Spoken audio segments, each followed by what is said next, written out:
Welcome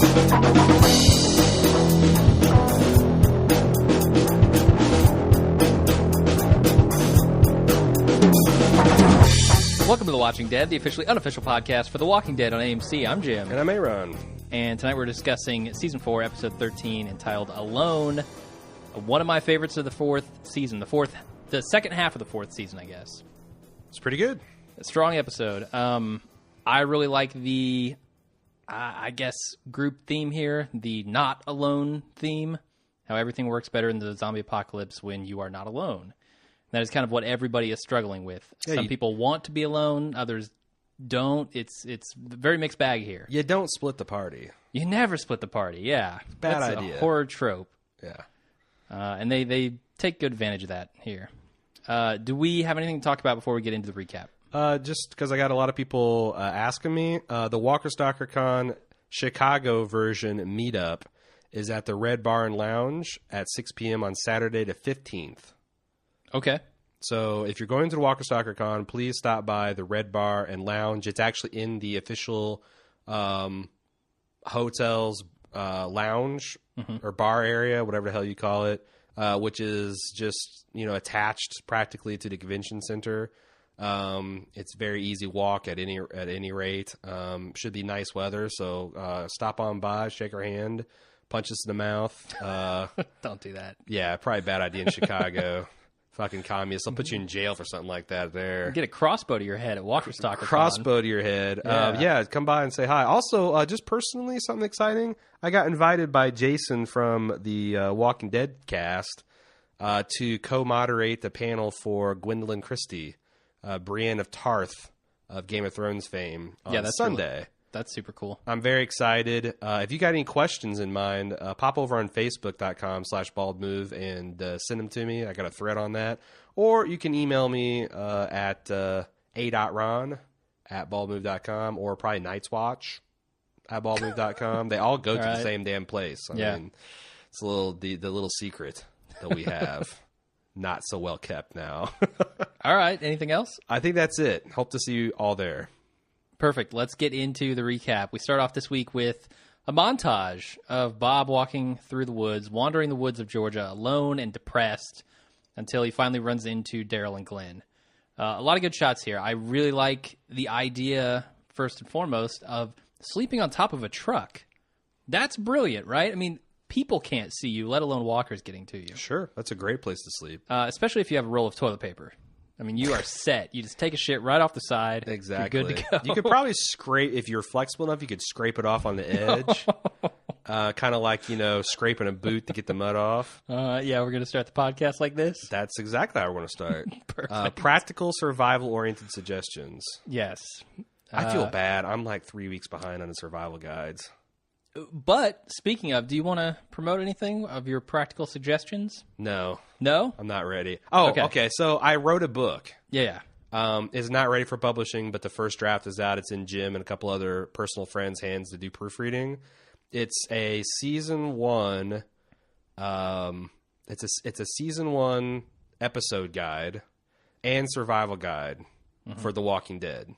That's this kind of secret project I've been working on. Why I've been rewatching season one a lot. I'm hoping to have it out in the next couple weeks on. It's going to be an ebook format. Probably get it on Amazon. Definitely can buy it in our soon to be finished Bald Move shopping cart area. What do you call that? E-commerce area? Merch store? I don't Merch know. store.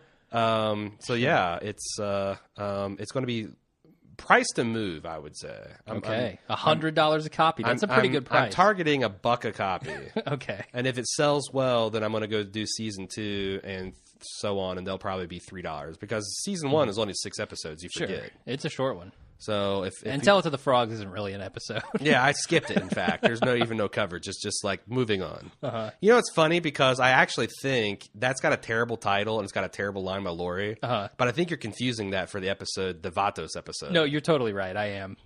Tell It to the Frogs has just become an inside joke with us. Because it's funny, when I was watching, I'm like, this episode's not really bad. Uh-huh. And then I got the Vatos, I'm like, this episode is terrible. So I think we've just conflated the hideousness of Lori's Tell It to the Frogs line has contaminated it. Yeah, I think so. What were we talking about? We were talking about the first scene. Oh, yes. Which I really like the music that they play. Lawrence over this. Gilliard Jr.'s looks so much more badass with a like a bushy goatee. Oh yeah. Well, okay. It was pretty ratty looking. That's what I'm saying. It was like Okay.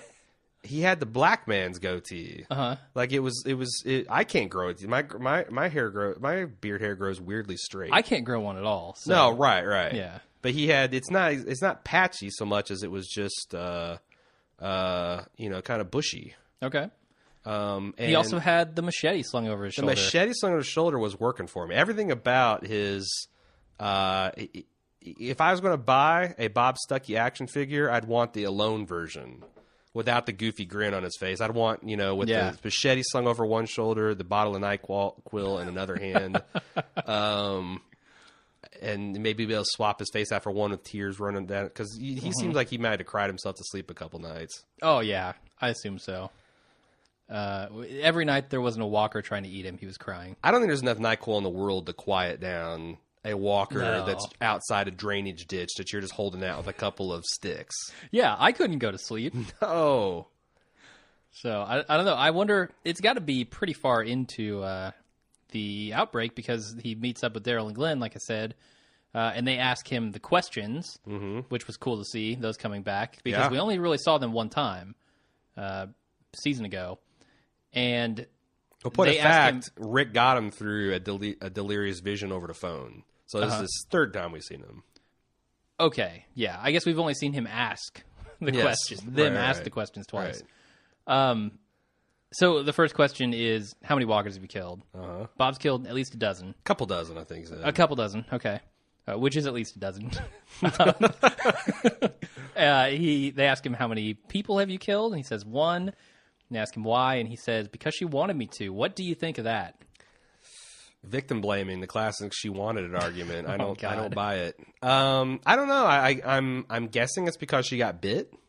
Yeah, that was my guess too. Was it like a Jackie / Andrea situation where they just like, I can't do this. I can't do this anymore. I've thought about it. This isn't a rash decision. Yeah, I don't want to go on anymore. And there was no Dale around to quote unquote ruin her life.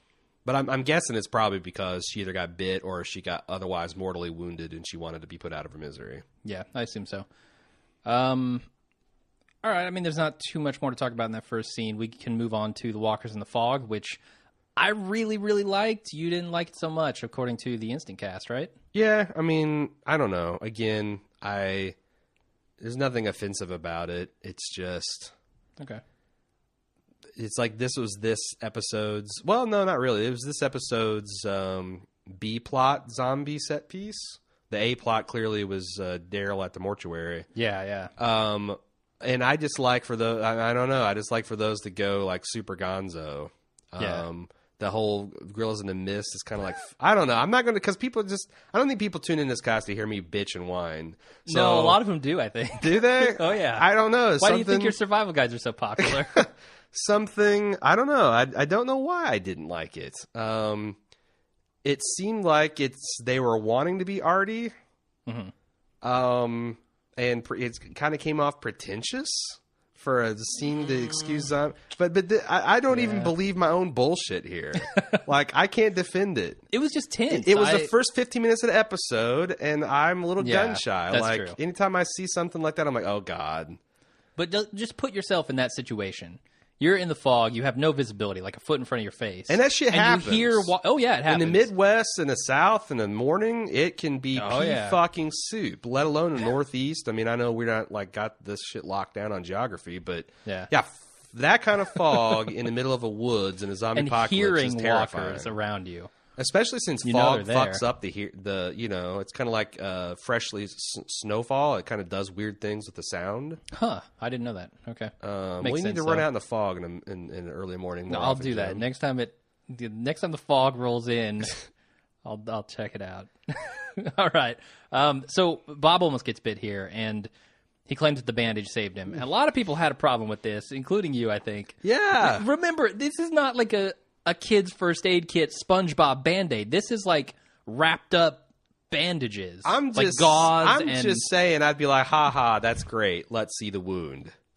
Sure. Okay, Because question it. I agree. Yeah, like it's like, oh, you bit you on the bandage. Well, that's great. I'm glad you're alive. Now let's see the wound. Yeah. It's like trust but verify.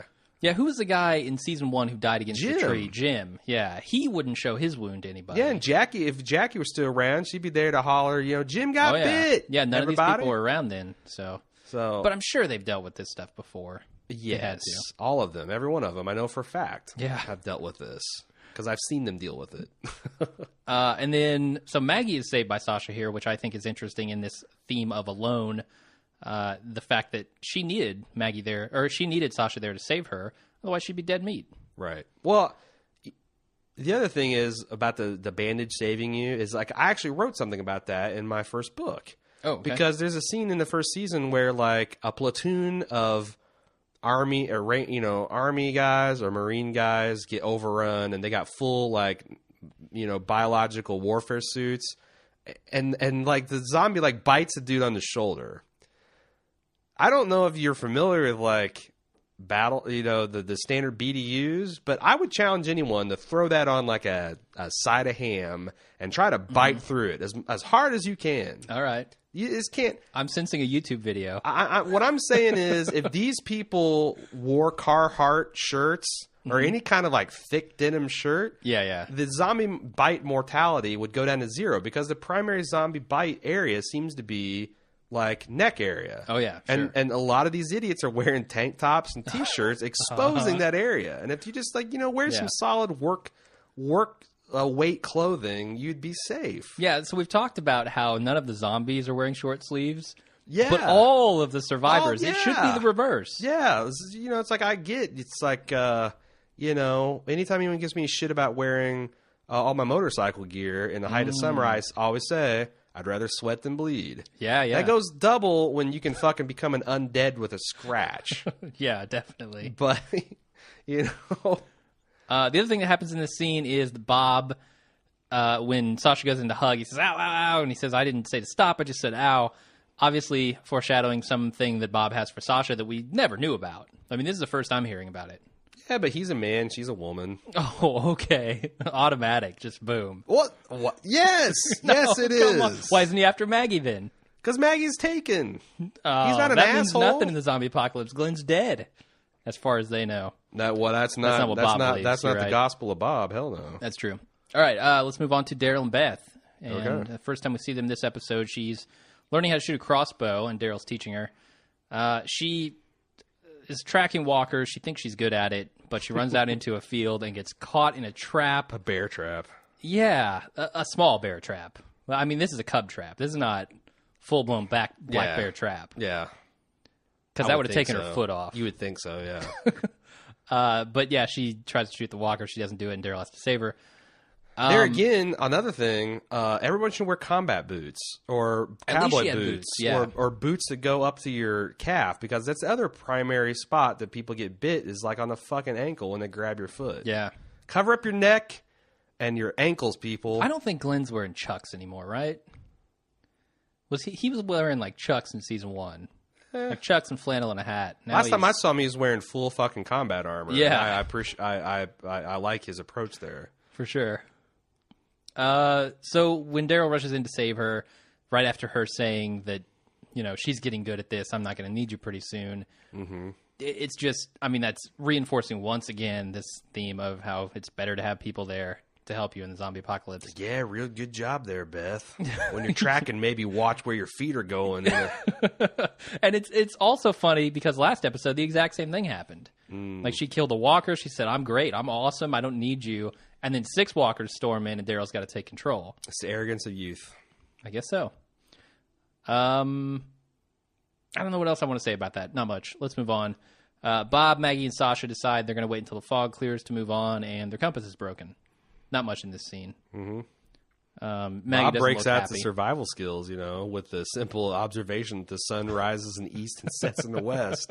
What? We can tell direction without a compass? So then Daryl gives Beth a piggyback to the graveyard, and when Beth is reminded of her father by a tombstone, she holds Daryl's hand. A very sweet moment. A sweet moment that follows a pretty horrible moment when Daryl tells her that she's heavier than she looks. That's not a nice thing to say to a young girl. Well, I think Daryl. Well, we got some comments on that in the feedback. I'm gonna leave it for that. Okay, sounds good.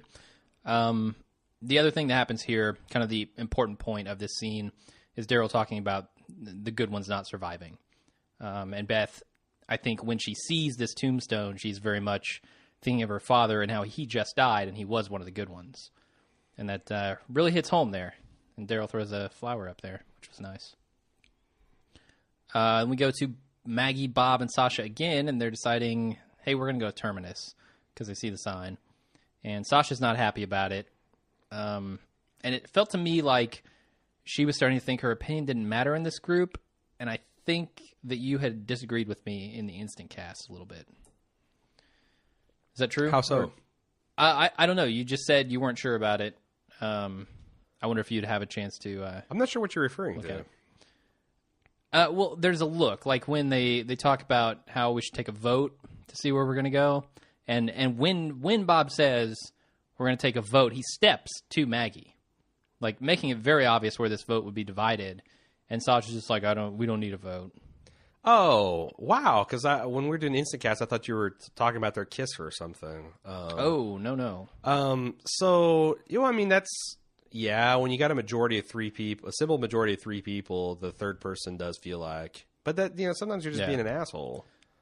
Sometimes you're just wrong. True, and your option is leave the group or stay at the group and go along with what the other two people want to do. Yeah. Somehow I always have to explain to my son, if you want to play these kids and they don't want to do the game you want to do, then you can either play by yourself or you can fucking do what they want to do. What do you want me to do? Yeah. What do you want me to do? Invade this child group like a foreign army and impose your will by fiat?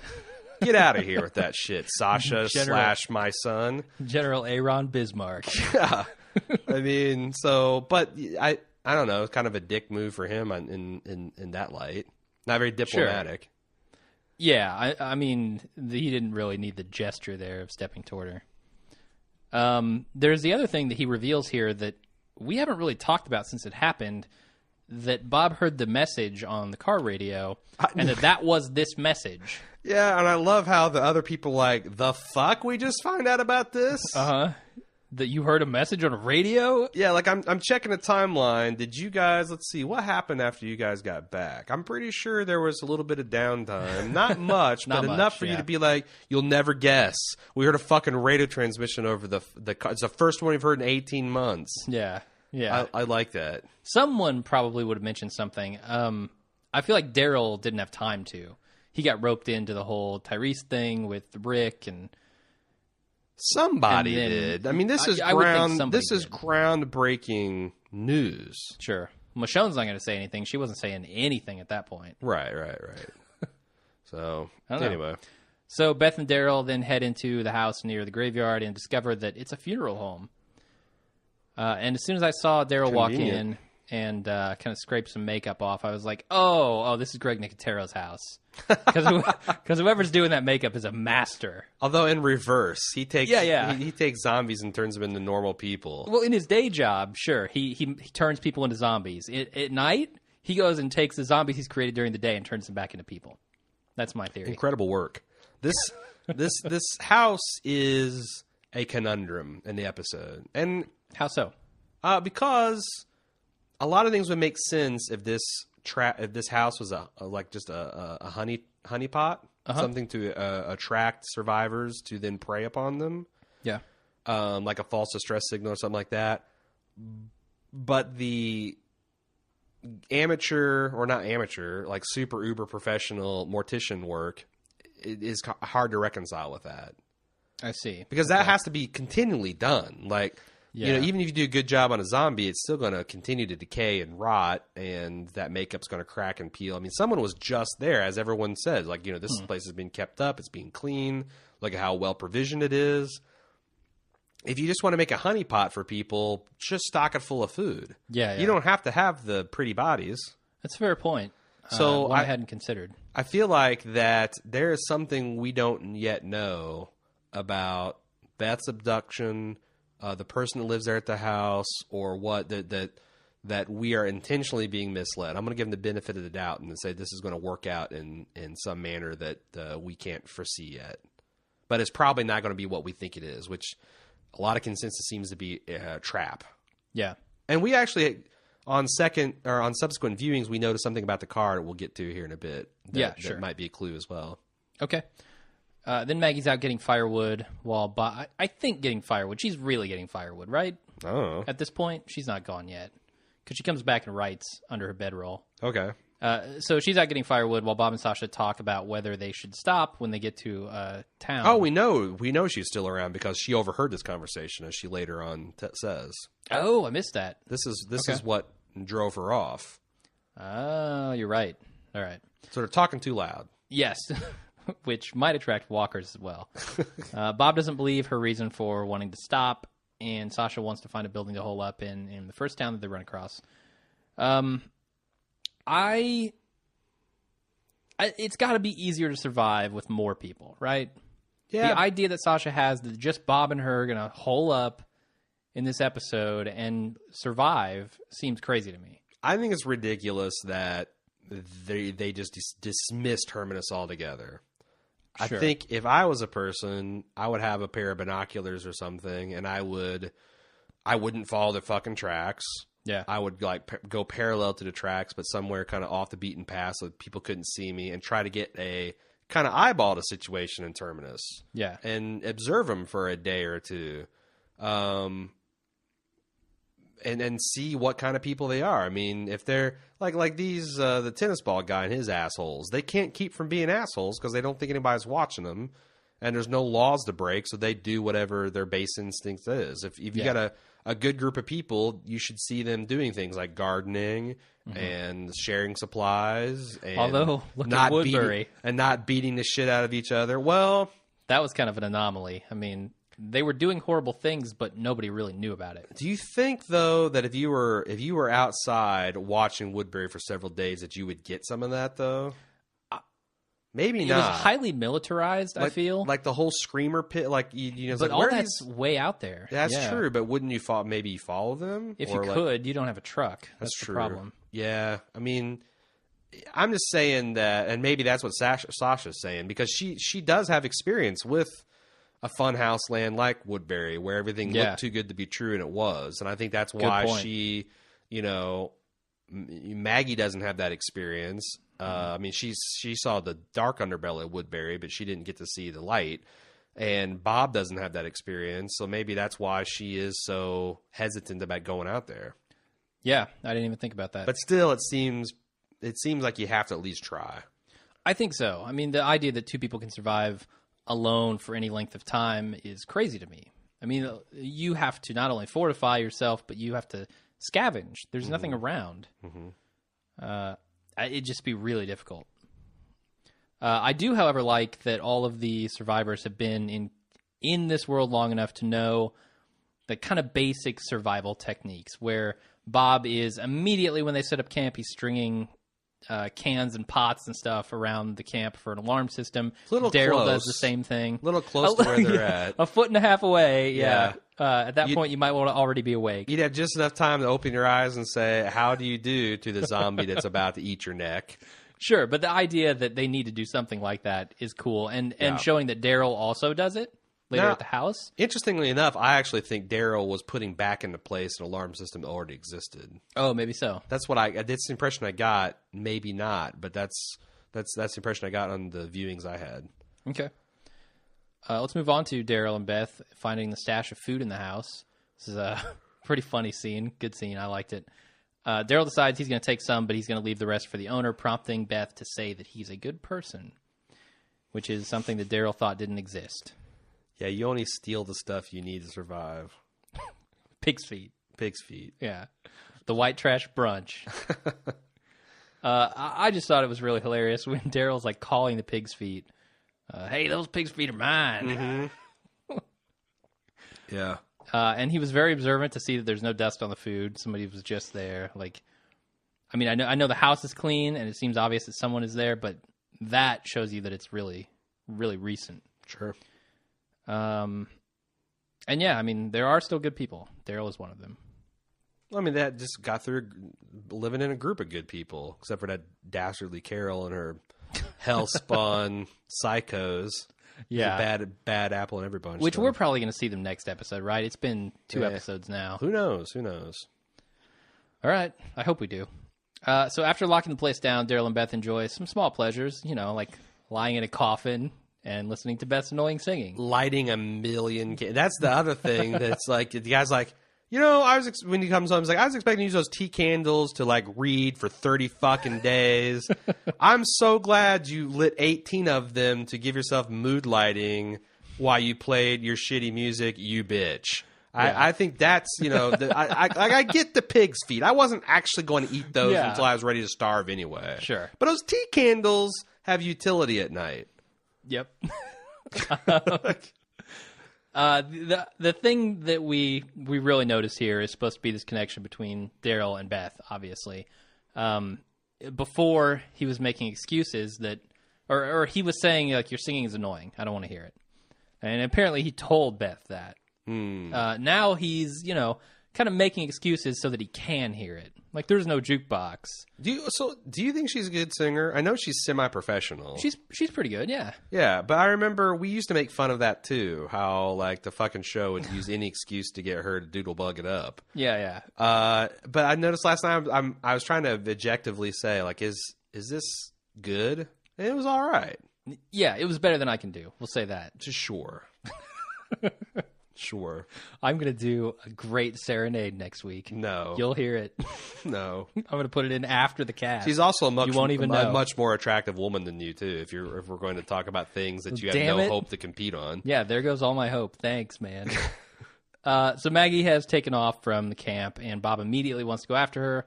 Sasha's not convinced that they should, and she eventually goes through with it. Not much to talk about in this scene. They just roll up a bedroll and take off. Yep.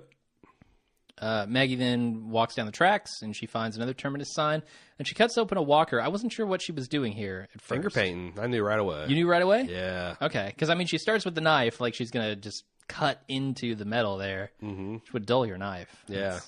I don't think does she have a sharpener? Surely. I don't know. She's got to. So then Bob reveals to Sasha why he's so happy as they walk down the tracks, and a pretty good scene that I enjoyed.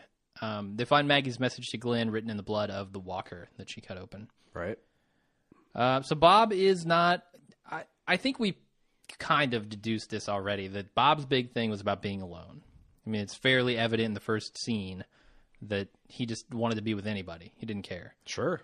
But he comes out and he says it here. It's not about me being alive. That's not why I'm happy. It's because I'm not alone anymore. Which... You would think he would be less happy now than he was in the prison, right? He's certainly less alone in the prison than he is now. He was really dragging some baggage behind him into prison. That's true. Before Daryl set him straight? Yeah. Like, he is part of the group, but he was also holding the group at arm's length because he didn't want to get too close to them because he knows what it's like. So he's almost like alone in a community of people, which that's the worst. Yeah. Like when you're surrounded by people, but you still feel alone. Yeah. That's very hard to take. So that was my take on that he was just not having a trouble to adjusting, and that, alpha dog submission look that Daryl gave him rebooted him or something. Or maybe just the sheer joy of surviving and actually... Maybe that's what it is. His nightmare came true. All this thing went to shit, but he's still not alone. Yeah. He's like, this has happened to me twice, and I ended up alone. Now, there's at least 2 people with me. Yeah. And they're all hot women. Fuck of yes. Of course I'm happy. Right. If something happens to Sasha, I can just... work your boyfriend's dead angle on Maggie, and I'm in. God, that's so horrible. Okay. Hey, you got to do what you got to do to survive, Jim. I agree. So the big question that's been going around here with Maggie kind of running off after Glenn so fervently is, I guess I'll ask it to you. Do you have a problem with the idea that Maggie is not necessarily concerned with finding Beth? Yes. But she is with Glenn? Yes. Okay. Yeah. In fact, it's a glaring oversight that she doesn't at least play lip service to, and Beth too. Yeah, I think she would at least mention Beth. Like when you are finger painting a message onto the side of this thing, would it kill you to be like Glenn/Beth? Or going to Terminus, Glenn, and Beth too. Or going to Terminus, Maggie. That would be, I mean, because if you're Beth and you see that sign, what would you feel like? Like, I guess, you bitch! I'm chopped fucking liver. Yeah. Oh, she'd be singing Alanis Morissette songs after that. All right, let's move on. Beth and Daryl have a meal when their alarm is tripped, and Daryl opens the door, but it's just a dog. Apparently, the dog doesn't like the smell of pig's feet on Daryl's hands because it takes off. Answers the name of Lucky, this dog. This one-eyed, three-legged dog. Was it one-eyed? I thought it was. Or maybe just the hair is covering its eyes. Did you see the commercial interlude? Because because I blew through this the first time I watched it. But there's like, they play those like fun fact cards that are normally bullshit. But apparently this dog saved its owner from a fucking puma attack or something like that. How is that even possible? And is now acting. So it's like, it legitimately lost its eye in some kind of warding it off from some kind of attack. It's a badass dog. It is a badass dog. So is that Daryl? Is that representative of Daryl in any way? That was the title of because I missed it. That was the title of the Reddit thread with that screenshot was, "This is one badass dog." Oh, nice. So yeah, kudos to you, Lucky. Yeah, for sure. Not much to talk about there. Let's move on. Bob can't sleep. Sasha's keeping a watch out, so he asks Sasha why she assumes that Tyrese is dead. And they kind of talk a little bit about that and hope, I guess. And her denying being afraid. Yeah. He senses it, even though she won't admit it. Sure. And he asks her multiple times in this episode, like, why are you afraid? And she won't admit it, except finally she does to Maggie, which we'll get to. Mm-hmm. But Bob here tells her that she was the sweetest and toughest person in the group, flirting with her, right? Yes. I mean, they're really trying to make something out of nothing here. Yeah. With Bob and Sasha. Yeah, no. I mean, they're trying to, what do you call that? When something happens after the fact. Retcon? Retcon. They're trying to retcon an attraction. Yeah. And pretending we don't notice. But that's cool, because, again, I don't know that that's unrealistic in this kind of circumstance. Yeah, I mean, it's not super unrealistic. I guess it just happens really, really fast over the course of this episode, like a day. But I guess when they finally get to the kiss, Sasha doesn't go with him. The thing, and the thing is, so she's not that romance hasn't developed. And that's what made it tolerable to me. I thought that was the fact that both of them, there's clearly something there. Mm-hmm. But neither of them are ready to compromise their core beliefs and principles to maintain it. Yeah. I did like that. I thought that was pretty good storytelling. All right, let's go back to Beth and Daryl. Beth decides that she's going to leave a thank you note for the owner of the house for them stealing food. And then they share a moment over PBJ and Pig's Feet. And then Beth gets kidnapped by a guy in a hearse. Just reminded me of, Dumb and Dumber, where they were keeping track of like the IOUs as they took money from that suitcase. She's like, I owe you 1 can of pig's feet and a half a teaspoon of peanut butter and all this other shit. Yeah, and a made-up walker. Daryl ruined that makeup job. So now Daryl actually thinks they're still good people. And apparently Beth is the one who changed his mind. Now, do you think... I mean, I certainly do think this. Do you think that there is some sort of romance brewing between Daryl and Beth here? I thought it was obvious. Yeah. But then, like in the Instant Cast thread, there was people, notably among them Nina Perez of the Project Fandom, who was talking to her... I can't remember if she's married to this guy or his boyfriend. Her slam piece. Oh God. Let's go with that. Let's go with since I don't know for sure. Let's go something a little sensitive and classy. Her slam piece, and he was like, "No, man, that was just like Big Brother talk." So it's interesting. He doesn't actually say that he's got a thing for her. He just says she's a good person. Well, then she's like, "What do you mean by that?" And he's like, "I mean, it's like, does he have like a Fonz-esque inability to say the L word?" Probably, yeah. Especially this early in a relationship. Oh yeah, I don't think they're anywhere near that, right? Because Beth's "oh" was not like an "oh, you're not into me." It's like, "Oh, I realize that you are into me." That's my take on it. That's what I read too. So I'm assuming that there's something brewing there, and we're probably going to see more of it. We have a couple contra takes in the feedback section. Okay, perfect. And then I won't say you're an idiot for thinking that because it's ambiguous. Sure. Let's move on. The dog rolls up to the house again, and lo and behold, it is not the dog when Daryl opens the door. It's a group of walkers, and they bust in. Daryl kills 90% of them and then goes after Beth, who's been taken by a vehicle Groups of some unknown. sort. I don't know if you saw this, but I posted on Facebook. Someone on Reddit said under the heading "Dates Over Daryl," it showed the picture of the car at the cross peeling out, and then below that it had a picture of the same car that they'd found in another movie. And they photoshopped Herschel's head in it, like with a big shit-eating grin. Yeah, I saw that. Dates over Daryl. Curfew has been met. Yeah. I don't know, man. First of all, I want to give a shout out to the director of this episode, Ernest Dickerson, who, is a veteran, award-winning director who's been in The Wire, who's directed episodes of Treme, Dexter, 8 episodes of Walking Dead. I think the script here is kind of iffy and some of the connective tissue, but this guy went for broke with the actual action scenes and what he maximized. I think you can have a weak writer and a strong director, vice versa. What you can't have is rookies in both, and that's when the episodes really seem to fall flat. And I'm going to be tracking this going forward. Yeah. Also, into the season, last 2 episodes directed by David Goyer and Michelle McLaren. It's a murderer's fucking row. Yeah. And written, one of them's written by Scott Gimple, who, regardless of how we feel him as a showrunner, we know the man can write, especially for this show. So I'm like super fucking excited about the last 2 episodes of the season. He's still got one possible stinker to get through. And I looked, and the writer-director combo is not confidence inspiring. Okay. Let's put it that way. Well, give them a chance. So we'll see what they do. But they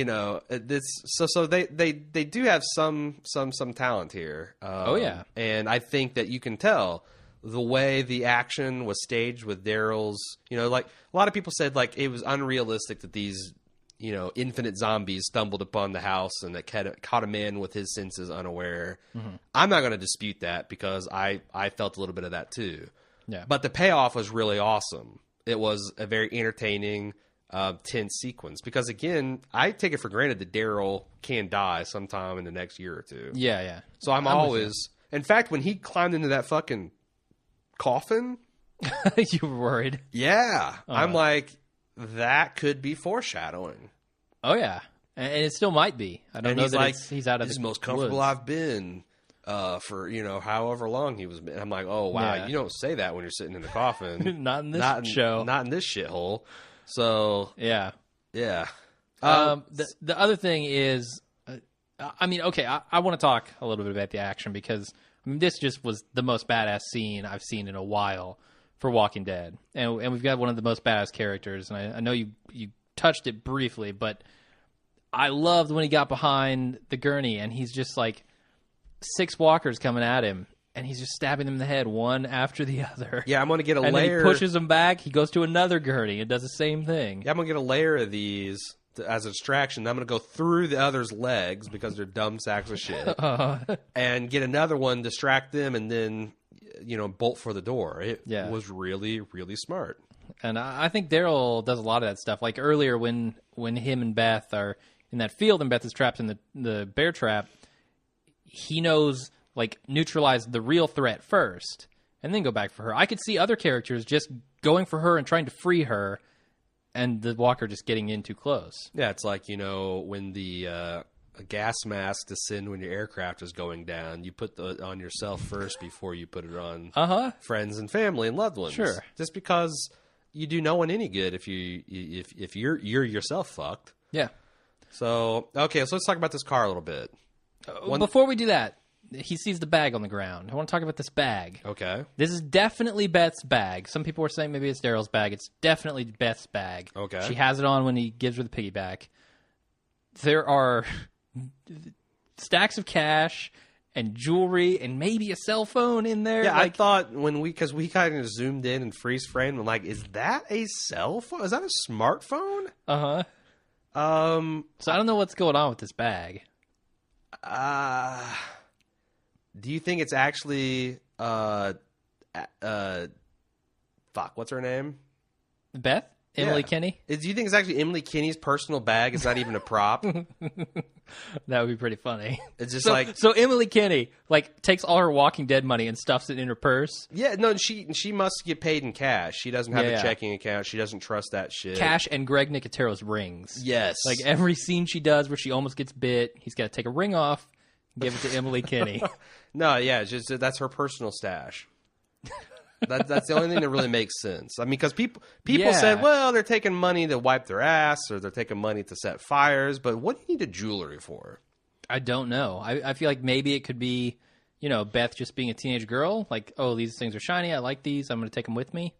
Teenage girls everywhere are offended, Jim. Oh, okay. Well, write me, teenage girls who are listening to this show. Oh, please do. Oh no! Wait, that sounded creepy. That did sound real creepy. Because there's no way we don't have a sizable cadre of teenage girls listening to the show. Do you think? I think our audience is mostly male. No, that would be my guess. That's fucking sexist as shit. From the feedback, I'd say it's damn near 50-50. Oh, all right, sure. Let's move on. Daryl's following the tracks of the hearse, and now Daryl is loaded at a crossroads. Wait. Huh? You distracted me with the Emily shit. Oh, the car. Yeah. This is not a fucking hearse, number one. It is not a hearse. You're correct. It's like looks like a mid-70s Cutlass Supreme / Cadillac / land yacht. Yeah. But what's interesting is in the back window, it does have a cross. I was right about that. Yeah. But not like a biker cross or a religious cross of any kind. And when we were watching it, it does seem like it's a white cross on a red background. Yeah, like a first aid vehicle of some kind. An inverse of a red cross vehicle. So maybe we're being led off the path here, and that these are actually Terminus folks that are like running some kind of rural ambulance thing. Like they're trying to they're going around at night patrolling, trying to find survivors and bring them back. And and this is just all coincidence. So you think maybe Beth is headed to Terminus? I think so. Else. Because everyone has to converge at Terminus. We've already got, as we said, 75% of the group heading there. Yeah. What, Daryl's just not going to go? Maybe Daryl will be dead. Maybe, but I'm just saying that but still Beth has to be accounted for. Yeah. I mean, she's got to come back. And I want to make a note here. Right. I want to make a note because this kind of organically happened. I want to make a note to talk about something in the spoiler section. Okay, do that. Yep. I'm going to move on. Daryl follows those tracks for the hearse or whatever it is, the first aid vehicle, and Daryl ends up at a crossroads. He doesn't know which way to go. He just kind of collapses there. Yep. He's now alone. Daryl is alone, and I think that frightens Daryl. I mean, we know what lengths he went to. They just showed us last week what lengths he went to not be alone, sticking with Merle and his tweaker gang, because that's all he knew. And he didn't want to be alone, right? Sure. So now he is alone, and I think that's kind of scary for him. So then Sasha wants to stop when they stumble across this safe location, which is like a several-story building they could hole up in. But Bob doesn't want to. He wants to keep going because Maggie is alone. He doesn't want that to happen. So he tries to convince Sasha to continue, but she won't. And he tries using his lips in every way possible. He tries talking. He tries kissing. Neither of them work. Yeah, that's one way to look at it. Well, that's what he was doing, right? He kissed her to try to convince her to come with him. Yeah. Yeah, to basically, hey, I've been flirting with you this whole time to little effect. I'm going to be explicit and just give you a little taste of the stooky sex appeal and see what sticks. I mean, he took his shirt off earlier. He already tried. He takes his shirt off every opportunity he gets. I need a fresh bandage here, Sasha. Check out my abs. Yeah. But I like the fact that, again, when they both clearly are going to at an impasse, he just kind of shrugged and was like, I like you. but I'm not invested enough to go against my principles. Yeah. I think you're making a bad call, and I'm going to continue walking to preserve a group or get to a larger group. Yeah, and she tries to like say, "Hey, you don't want to be alone again," but he knows that he's not going to be. He's either going to die walking to this larger group. He's going to find Maggie, or he's going to find Terminus. Yeah, or he's going to die. Or he's going to die. Yeah, but yeah, I mean, but either of those would be okay with him. And staying with her, I just feel like a lone couple in the apocalypse. That's a relationship with an expiration date too. Not like break up, but like just dead. Yeah, and then you got all the pain involved in losing a mate and breaking up, with the fact that also you still have to fucking deal with the fact that there's undead and horrible people all around you. For sure. Nothing is easy in the zombie apocalypse. So Sasha stays behind to scout the building that she found, and when she gets upstairs, she busts out a window, and she finds Maggie laying there, and they get attacked by walkers, and they fight him off. I want to give Zombie Kill of the Week now. Okay. Because Maggie with that no parking sign, that's pretty badass. And the kill she does just before the final beheading, the one where it kind of just wedges into the skull of the walker, I'm going to give it to that. Because that beheading is kind of hidden by Maggie. You don't really get to see much of the beheading or the gore. But man, that sign wedges in that skull. That's pretty rad. Oh, yeah, I like it. And also it's one of the things that Andrew Lincoln teased about this season. He said there's going to be some inventive uses of melee weapons. Yeah. I already see the crowbar. We've seen the highway sign. Do you think we peaked in inventive melee weapons, or do you think there's something crazier in store? I want to say the sign is pretty good. So I'm going to say we peaked. I mean, can you even fucking imagine someone swinging that at you? It would hurt. It'd be horrific. Yeah, it would be. Jesus it's Christ. Basically an axe with a different weight distribution, right? Yeah. Yeah, you don't have to sharpen that thing up at all for it to cave in someone's skull. Wow. Yep.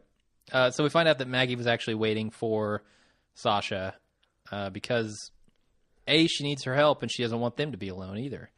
And she can't do it by herself, even if she found Bob. She couldn't do it with just them alone. Yeah, and which was what Bob knew. That two people does not a group make. Sure. You need at least three. And Sasha, I think, she finally admits she's afraid, which, okay, great. Thank you for the self-awareness now, Sasha. But that's what it's about, right? Maggie's speech to her gets her to admit that, yeah, I do need more people than just Bob or you. Mm-hmm. So then I noticed when they did this commercial break that they had a bumper where they explicitly said that in the zombie apocalypse, you need to have a planned route and a backup in case of an emergency. Did the writers get that note? Because the prisoner group didn't. Oh, right.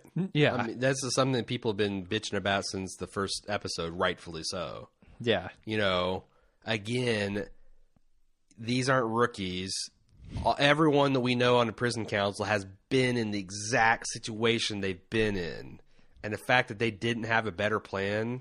Yeah, the idea that the AMC marketing department thought of that, but the writers did not, seems crazy to me. Yeah, I mean, it's like one of those things where they've been in the prison for like 6 months. Like one time around the campfire, while they're bullshitting or whatever they do, you'd think it's like, you know what? What happens if this place gets overrun? Because shit, it's not like there's 300 zombies pushing up against a fence right now. Which is about to cave in, yeah. Yeah, it's like, maybe we should have like and they obviously had a bug out plan as far as the bus. Uh-huh. But they had no rally point? Apparently not. I know. All right, so we go back to Daryl at the crossroads. He's kind of sulking about Beth being gone when another group rolls up, led by Joe. It's the same group that was at Rick's house earlier. And then they see that, he's a bowman, and once a bowman, always a bowman. Mm-hmm. And they decide to give him the quote-unquote choice to join them or die, essentially. What do you think about these guys? I mean, we know a lot about them, given last episode.